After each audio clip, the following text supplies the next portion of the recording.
আলাইকুম। আজকা পোলাওয়ান দিমু। এই যে চাইল, এই যে অহনা দিয়া দিতাছি তেল,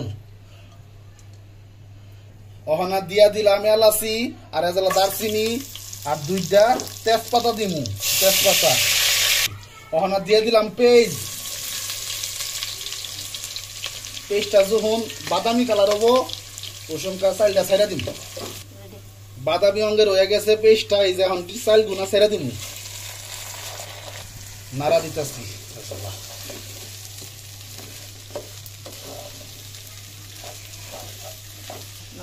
অহনা পরিমাণ মতো নুন দিয়ে দিলাম,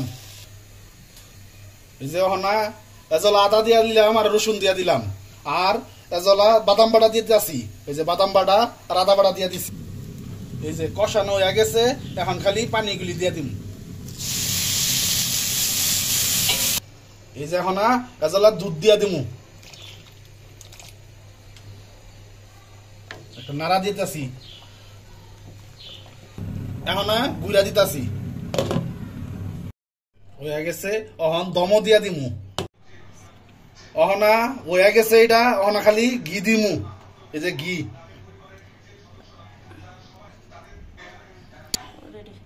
এজলা কেরার জল দিয়া দিতাছি। এই যে পোলাও হয়ে গেছে, এই যে নামাই হারামু।